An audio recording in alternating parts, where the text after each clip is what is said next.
What up, my freaks? RuinousInsight here with part 24 of my Total Warhammer 3 modded Arkhan the Black campaign.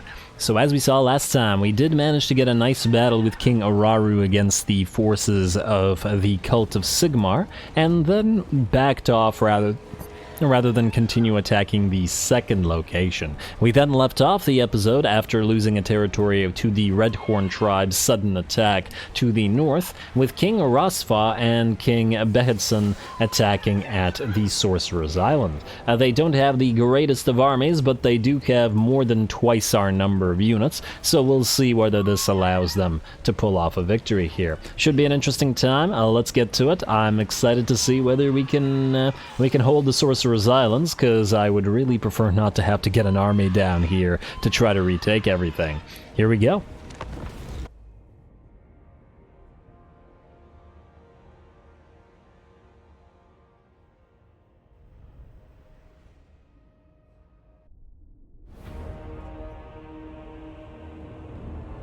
My command! Alrighty, here we go. Can we pull this one off? I am genuinely not sure. It's going to be a difficult one, if nothing else. The garrisons for these guys are pretty garbage. The lack of infantry is a huge problem, especially with these territories. I mean, look, we have 1, 2, 3, 4, 5, 6, 7... 8, 9, 10 entrances to the city, so we can hardly choke them all off. Heck, we can't even choke a third of them off because we have 3 infantry units. And even to the main area, we have essentially a ton of openings. We just don't have the infantry to hold the line, which is going to be the issue. So we're going to have to pick our battles. One unit is going to hold the ground here with the hopes of some support from the skeleton archers, but to mostly hold here so that this minor supply location, where we built 2 of our towers, can continue firing. It's going to be pretty critical to hold on to this one so that the towers can help us out and do some damage. Otherwise, we'll be blocking off these 2 choke points in the hopes that the enemy goes for them rather than around, though I wouldn't hold my breath on that one. We've also got our sepulchral stalkers hidden on the sides here, where they will hopefully fire into the backs/sides of the enemy units. And then lastly, our Nehekara horsemen on both sides of the map, who are going to move out and hit the enemy skeleton archers in the back, as our other units are either too slow or gonna be too tied up to deal with this. And the enemy has 3 times the troops that we do here, and it's a big issue. If anything, I'm glad they didn't deploy here and here as well. They just deployed on 2 sides rather than 4, as it would be quite problematic otherwise. Anyway, here we go. The first blood will be drawn by the tower. Look at that skull spinning. Alright, gonna knock a few of those out. Ooh, actually, out of curiosity, it knocked out 10 units by the... No, it didn't. And the other units are not at full HP. They're very close, but they've taken some damage from attrition or something else. Alright, so maybe it knocked out about 7 units, as a bunch of those units have only lost 3. Here comes another shot. Ooh, would have been better if you could shot here. But oh well. Up they go, and here comes another one. We're going to use our first instance of a legionary barrage right into the middle of the biggest enemy blob that we can find. Alright, and let's see. Looks like the Legionary Barrage, at the very least, did some decent damage. 3 enemy units got 1/3 of their HP taken out, and we're going to follow that up with the Sepulchral Stalkers using their special attacks to, or splash attacks, to do damage. Come on, get another volley before the Lord moves in. Ah, no dice. Looks like the Lord's going to move in, and while I'd love to fight him here, we're going to back off for now. We're going to send in our own Lord to fight the enemy Lord, but alas, it's not a foot Lord, as in, well, it's a Tomb Prince, but it doesn't have a mount, so we're just going to take the long way, and then together with the Sepulchral Stalkers, hopefully focus down the enemy Tomb King. Over on this side, it looks like the enemies are moving in, and we will have to try to hold them as best we can with the Ushabti and the Nehekara warriors. Tomb Guard versus Nehekara warriors and Ushabti. Technically, this should go to us, especially with tower support, and what the enemy does have a range support as well. Though then again, so do we, as it looks like the skeletons here are not going to get attacked, at least at the current time. Trying to knock these guys out. Gotta prevent them from deleting our towers, as they're going to be critical to our war effort. Also gonna get some shots with the artillery, though the accuracy does leave something to be desired. Our Tomb Prince is moving in and will soon be attacking that Tomb King as well. And let's see, on this side, looks like we've done some decent damage to one of the enemy Tomb Guard with the Sepulchral Stalkers. Getting some nice volleys in, and then we're going to back away rather than fight the Tomb Guard directly. These guys not really supposed to be fighting in melee all that much. Or at the very least, they can hold the ground, but their melee attack is so low at 24 that it's probably not the best choice to leave them there. At least not until they've used all their ranged attacks. Alright, it looks like we have managed to hold here at the very least, and our Nehekara horseman in the background who managed to badly damage one of the skeleton archers, and will be moving on to the next one. Over on this side, same thing, we badly damaged the enemy, but the skeleton spear piles are moving in to reinforce, which is unfortunate for us as they're not allowing us to kill the enemy range. We're gonna have to try again. Otherwise, it looks like the enemy's second army has arrived on the field. They are damaged as well, but that is still just so damn many troops for us to work against. Alright, and the enemy lord is also in pretty bad shape. Gotta love the fact that the anti-large of the Sepulchral Stalkers works on him, and the having a mount doesn't work out so well for this enemy lord in this particular situation. Man, I can't believe we don't have any lords with the Khemrian War Sphinx yet. Not a single one. Taken a while to get it. Alright, nice job to the Sepulchral Stalkers. Keep holding the line, and hopefully our Tomb Prince can finish off that Tomb King, who is fairly badly hurt at this point.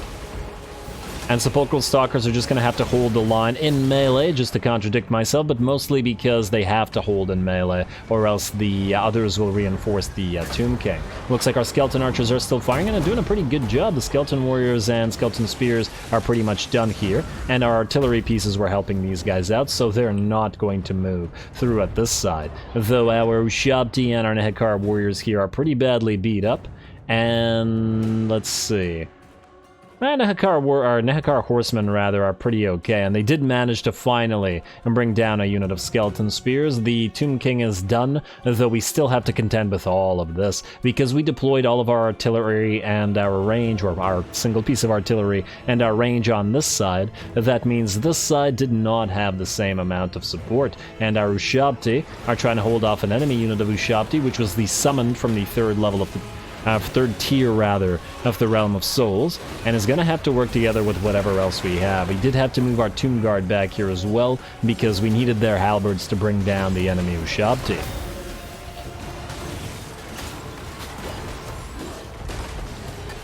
Alrighty, nowhere close to over, and the balance of power remains in the enemy's favor, and the Realm of Souls still nowhere near where it should be. Though one of our Nehekara warriors has been basically destroyed at this point, we're actually looking like we're getting overwhelmed here. The Tomb Guard are going to have to hold through a lot of units, though at least now we have a little bit of artillery support. Hopefully that'll help out. We also don't have the towers helping out on this side, which is obviously going to be quite problematic.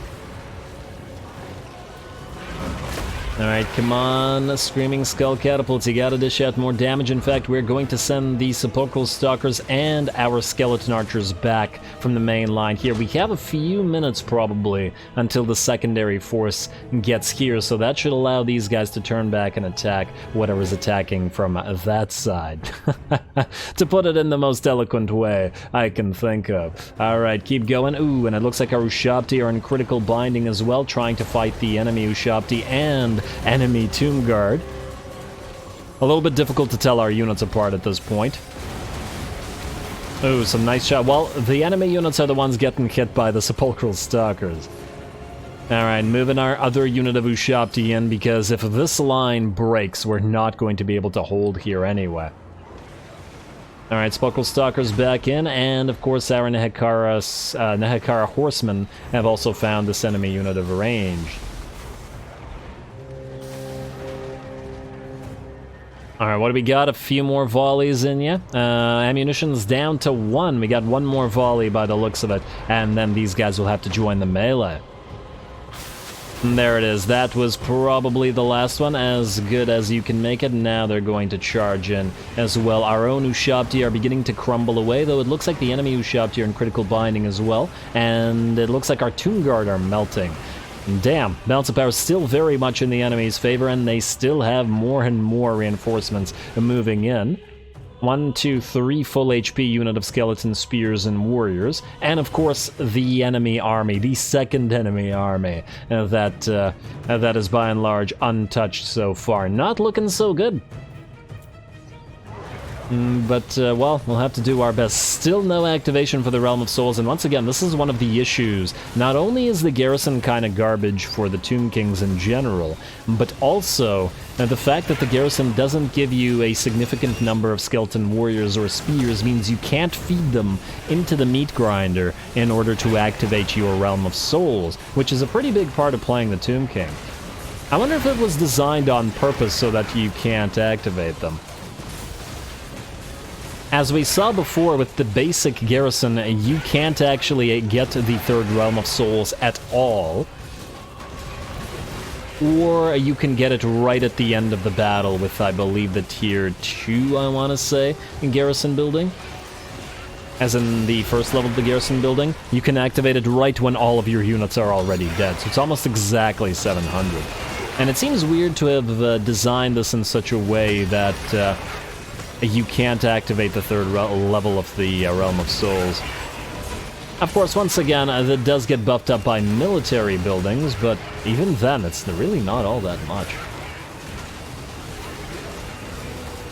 Alrighty, let's check back on what's going on here. Balance of power is still in the enemy's favor, and it's about even. Our Tomb Guard are almost gone, and one of our units of Ushabti, the ones that are crumbling away, are pretty much gone as well. Down to a little bit of HP, we'll probably get one more charge into the enemy to try to cause some morale damage, but otherwise, not looking so great. Our Tomb Prince continues to duel the enemy lord, though he is also surrounded, and will probably die, but I think, by the looks of it, he's going to manage to take the enemy Tomb King with him, and that is the second Tomb King. We've also are pretty much run out of infantry here and are running out of arrows at this point as well, so the skeleton archers are going to move in and act as melee to try to hold the line. And we've also had a little bit of a scuffle with the last unit of Nehekar warriors who are also crumbling back here, who tried to hold against another enemy unit of melee, and just to prevent this minor supply location from going down and our towers from getting deleted. Man, is this close. Alright, move those archers into the melee. They obviously will not survive for long, but they may allow our Screaming Skull catapults to get in at least a few extra shots. Looks like our Tomb Prince is just about done, and damn, he drops before the Tomb King does, and the Tomb King is in weak binding, but still alive. Maybe we can knock him out with arrows. That's the dream. And though we do have to be careful about killing our own skeleton archers, we're about to send in more, as well as we're about to run out of ammunition on the rest, when in fact the skeleton spears have looped around this area and are going after our Screaming Skull catapults, which can no longer fire. We are out of ammunition by the looks of it on both of our skeleton archers now, so they'll have to act as melee, and damn it, we're still fighting back here, though it looks like the 2 units of skeleton spears at the very least have been forced to rout by the Nehekara horsemen charging into their backs. It's just taking too long to destroy the enemy. At least on this side. We really need these monstrous infantry to join the fray on the other side before they capture the main line. As in the main capture point building. Key building? Yeah, we don't have a victory plaza in this particular map, so it's key building.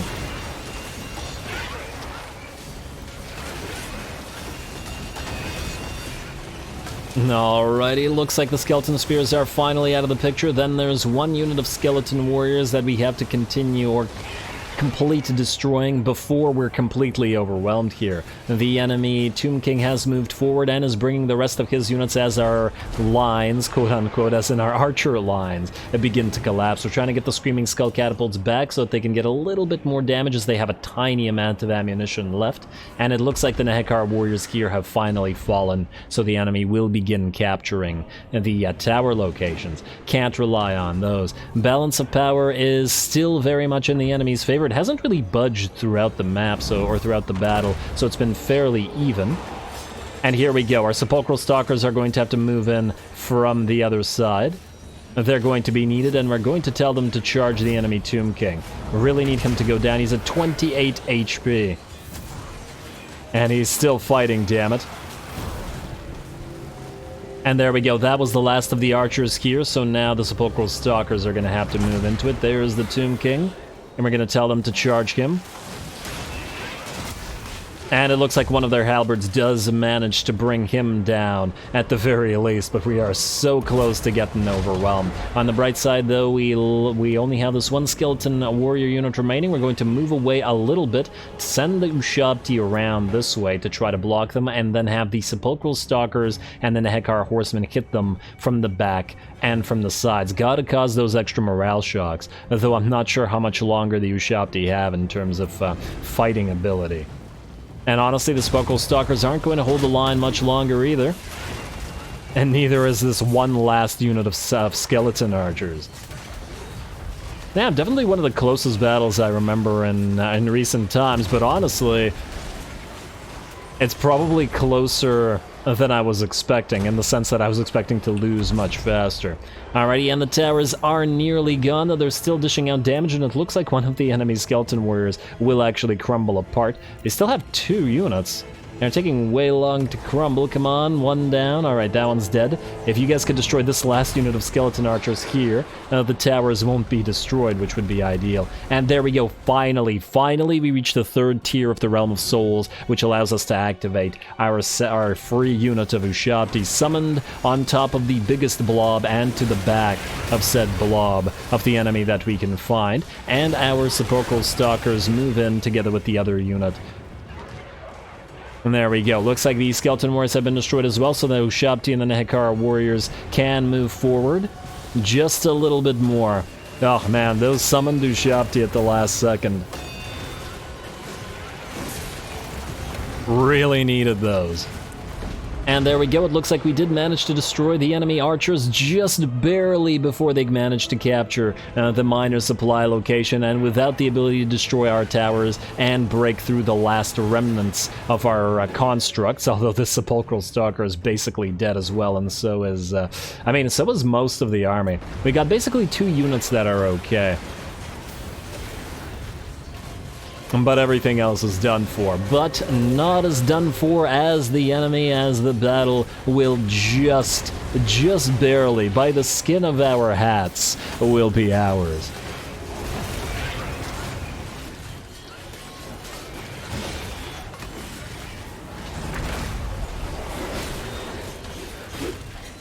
And there we are, last of those Nehekara warriors. Whew.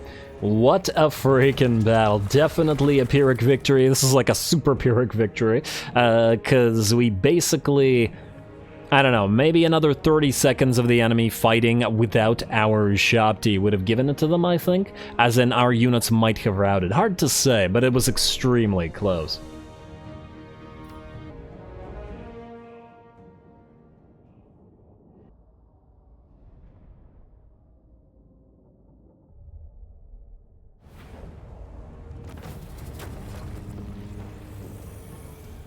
Oh man, that was uncomfortably close. And wait, how is the enemy lord alive? He melted away. I didn't think the Tomb Kings had the dead rise again, unless this is a bug of some kind.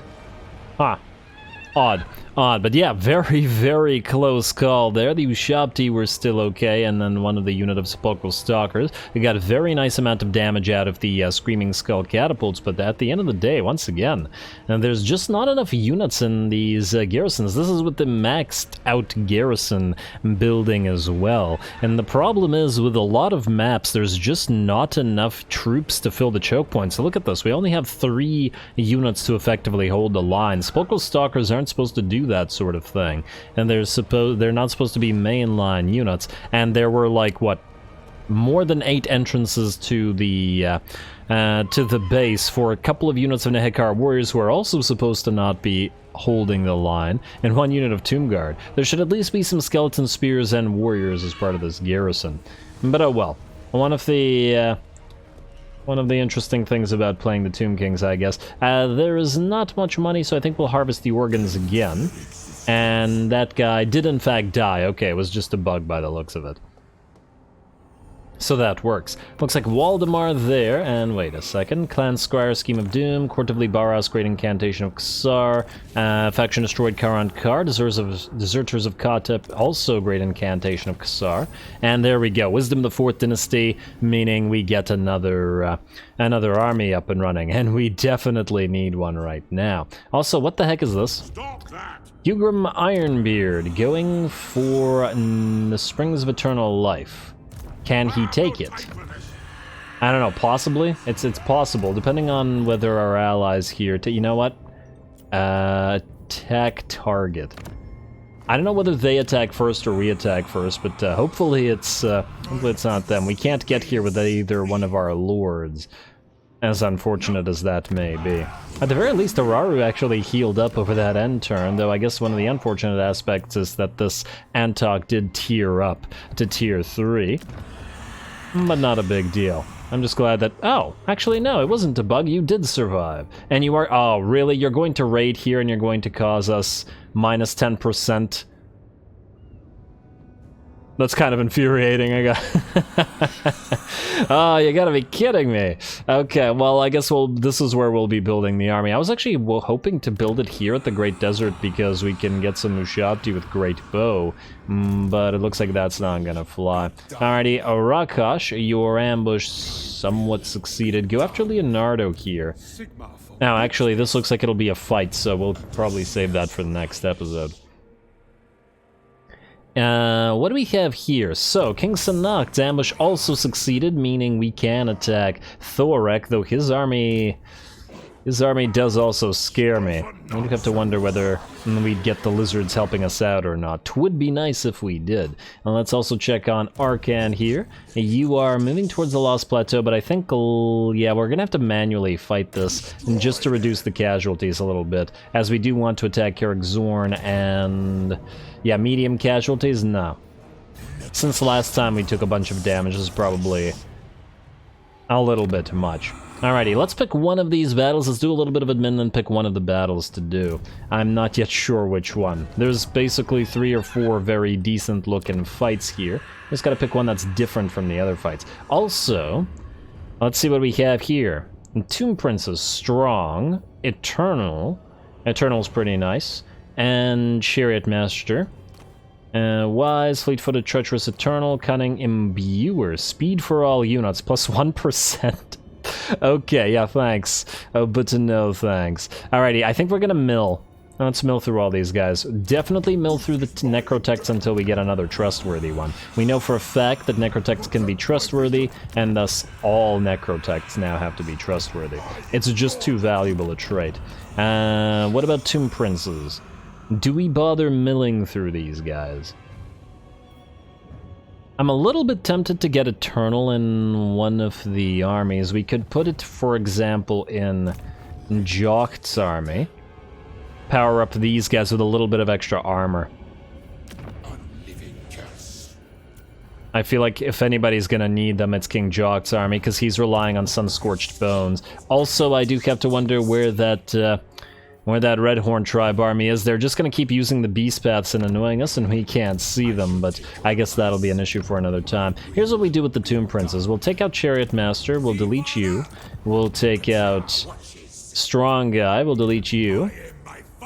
And then we'll take out you with Eternal, and hope that we can in fact get another one that's trustworthy right after that. And same with the Lich Priest. The thing is, I haven't actually seen a Lich Priest with trustworthy, but it's possible that they do exist. And we'll see. Keep milling through them all. Hey, come on. Lich Priest, Wise, Treacherous. Yes, you out. Next up, who do we have here? Eternal and Aggressive. Eternal's good as well, and it is a Nehekara one as well. Oh, damn. Okay, wait, I'm actually kind of tempted to keep that one. King Jocht has a Lich Priest of Nehekar who does have levels and who has Cunning. And I'm sure Cunning is great, but is it as great as providing armor to the armorless? Perhaps not. Strategist. But I think we'll just keep going with the guy that we are currently using. Maybe we should get you on the field.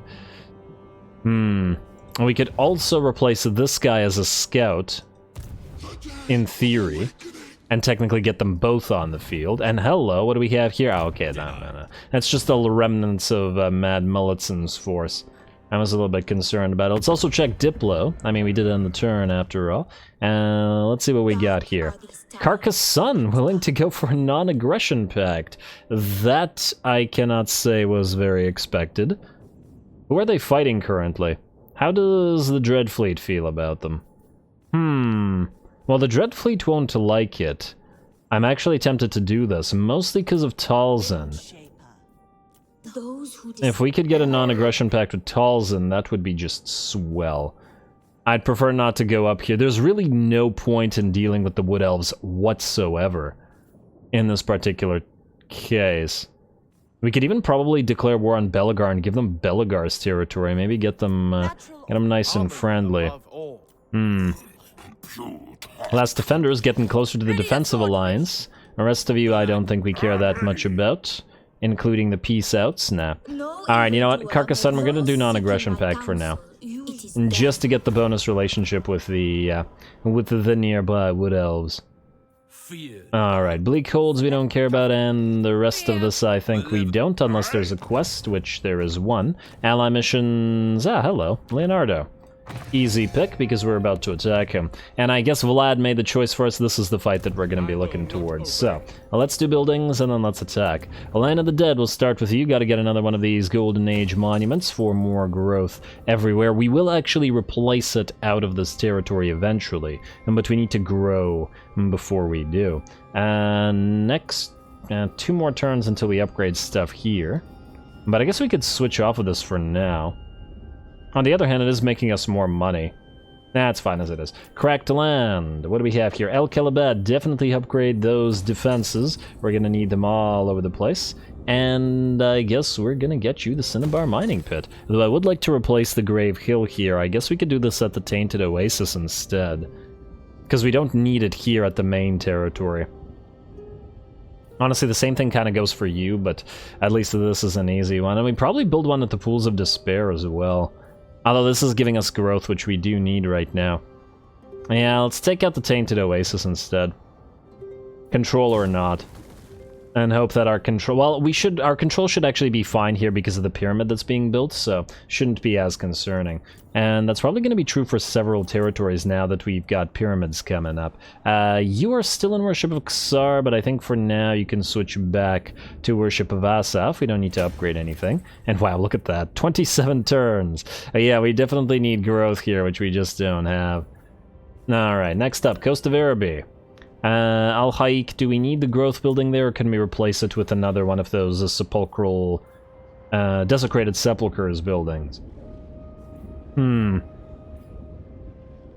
You know what? I want a desecrated sepulchre here as well. I know that we do need the growth here, but hopefully we can get growth increased via other means, especially all those bonus growth buildings. You are fine, I think, though you need to, for a turn, switch back to construction cost reduction so we can build the mausoleum here. Barrier Idols, you're okay. I don't even know why I bother look at you. Southern Badlands, Galbaraz. We do want growth here, but I think walls has to be priority. Because in 7 turns it'll upgrade anyway, growth or not. And it's very possible that somebody does attack the place. Yeah, we'll probably also want to get Gronti Mingle and Stormhenge, but that'll be some time from now. Next up, we got Dynasty Research. We can't awaken one of these guys as yet, but we are getting rather close to it. Now the question, I suppose, is going to be whether we upgrade one of these, whether we get one of these things. Construction cost for wall isn't bad. What does the other thing do? Growth plus 10. I don't really care about the construction cost, but nah, you know what, we're gonna take this. It's expensive, it's really expensive, but I think we have to. We also want to pay attention to what we have here. Damn, the Necrotech's for Canopic Jars. I was hoping not, but we'll probably get Patronage of La Mizash as well. And we'll get Pride in Service as fast as we can to upgrade our Tomb Guard and all the embedded heroes. Alrighty, well, that's that. Now let's do a battle. One more battle this episode. Here we go. Rakash, let's up you Let's give you points. You already have Devourers of Dead Flesh. So... I still am not 100% sure what exactly you're going to be using other than the Crypt Horrors, but I know for a fact that you will then be using Tomb Guard, so I guess we're gonna get this. And come from sacking... Well, you know what? Return of Madness gives us the physical resistance. Let's go that first. Now, head out to Leonardo Quatrazza. Maybe in this stance? Wait, I assume that doesn't work at sea, actually. So there's no point. And go regular stance. Let's hope he doesn't run. Don't run, buddy, please. Stay there. Yes, you will fight. Alrighty. It looks good to me. Pyrrhic victory, apparently. Casualties, medium. They also have Imperial Tactics. Damn, they've teched far already. I don't even have this in my own Imperial campaign as yet. Well, great for them. Let's destroy them.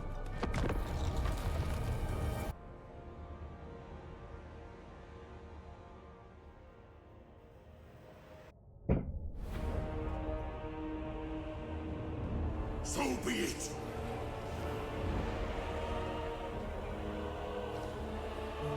Alrighty, here we go. I think this is the first time that we're gonna get some carronades in on the action, and they do outrange the enemy mortar, so that's going to be their target here. Otherwise, we're just going to wait for the enemy to come to us, which is gonna take some time, but we do, I think, have the superior force, so I'm not super concerned here. Granted, that is a giant pile of great swords. 1, 2, 3, 4, 5 great swords, and then a pair of halberdiers, some Empire Knights, some handgunners, a pair of those as well. So a decent amount of potential armor-piercing damage, and just plain damage in general. Though this is one of our better armies, even though it was supposed to originally be a transfer sort of army.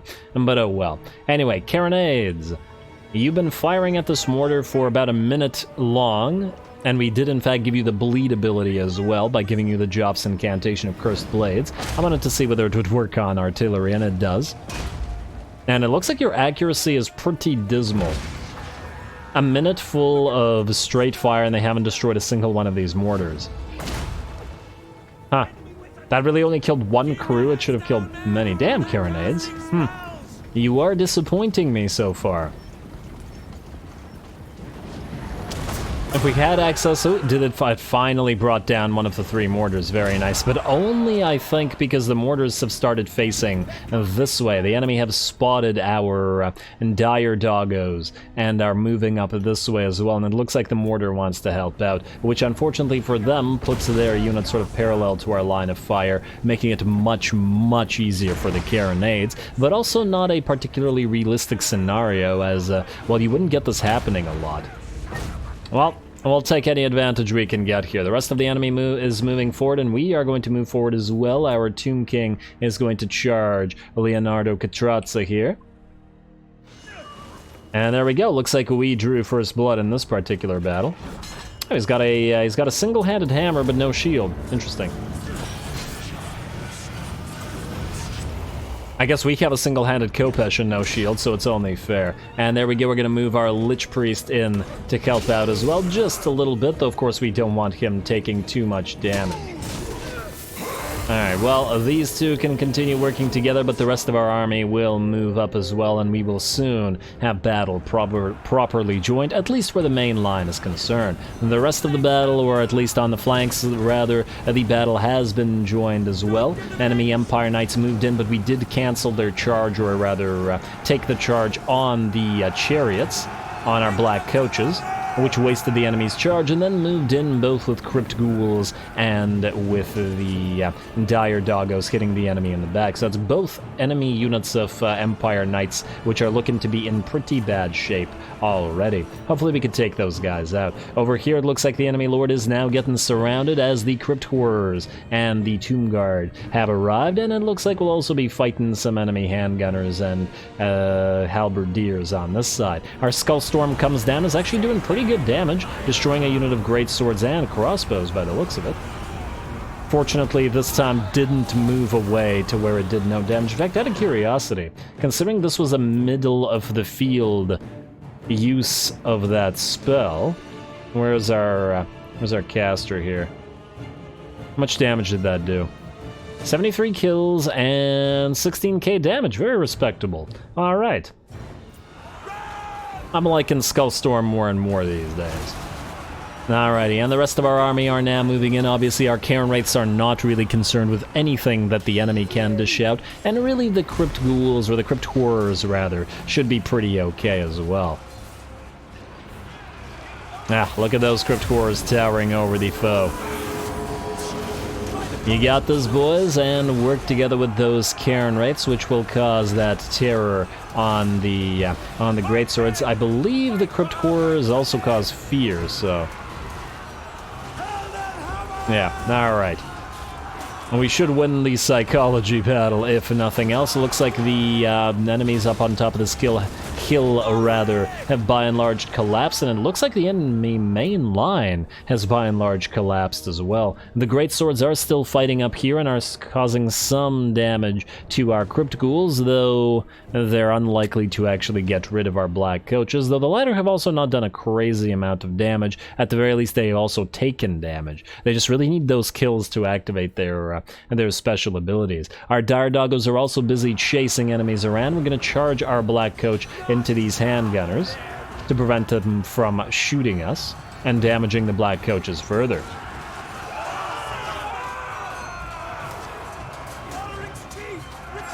Man, I can't wait to get Mortis Engines. Our armies are all going to get so much more powerful as soon as we have them. Hey, there you go, Black Coach, moving in through those great swords, and it looks like with that, the enemy army will in fact collapse a little bit earlier than I was expecting, actually. I was expecting them to fight just a bit longer, but once again, our main line was much stronger than theirs. They didn't have really all that much they could do to the Crypt Horrors or the Karen Wraiths. And obviously, once again, with that fear and terror that they were applying, it was just going to collapse very quickly, especially once the enemy lured and got destroyed, foolishly moving forward by himself. So that's another morale shock for the main line. We could have probably actually avoided the fight on the flanks here and backed off, rather than taking more damage here. A little bit regret that, because this is where we took by far the most damage, as the Crypt Ghouls and the Black Coaches both did take damage. But oh well, not a big deal, live and learn. Next time we'll simply back off those units further and wait a little bit longer to try to attack the enemy. Anyway. Let's give it a few seconds. Obviously we want to chase down every single thing we can here, because the enemy is not in march stance, and we will have to chase them down again. Alrighty, there we go. A decisive victory, certainly not Pyrrhic. The damage wasn't so bad. And I do think that there were not that many units that escaped this. I want to say 2 to 4, something like that.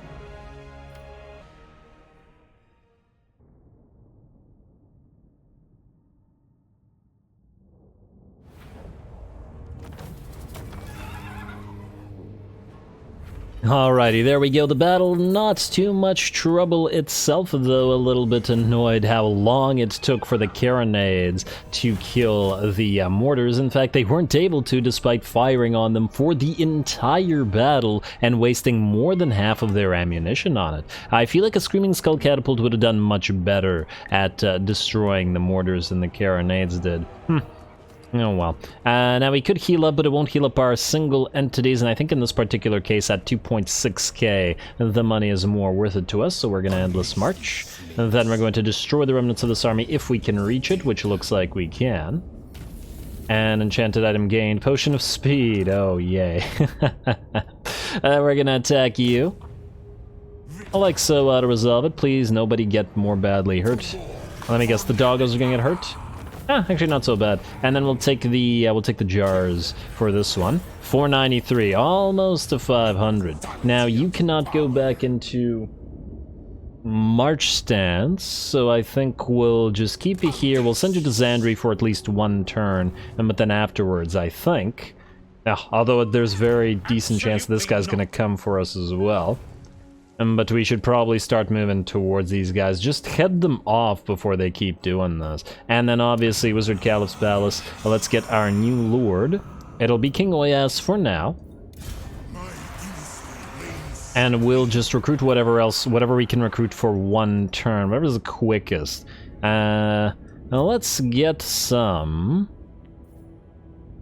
Too bad these guys take 2 turns, but it's okay. Yeah, let's just get some dire doggos and a unit of skeleton spears, and then obviously we'll be filling out the army with other stuff afterwards, but I just want enough units to attack this guy next turn and auto-resolve him, as otherwise minus 10 frickin'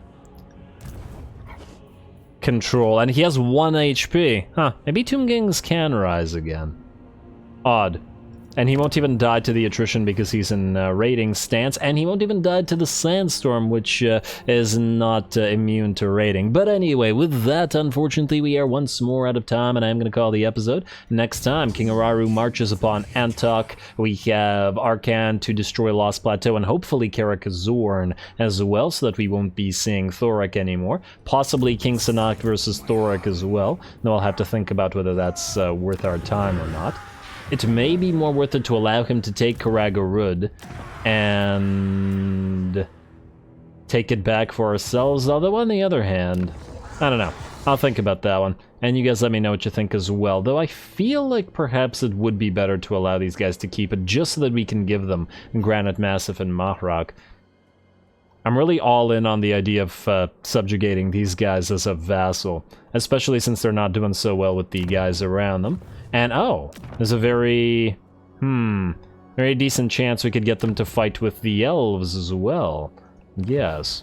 Alrighty, we'll try to protect the lizards. Anyway, more battles to come, so stay tuned. Don't forget to leave a like and comment. All glory to the algorithm. And thanks for watching.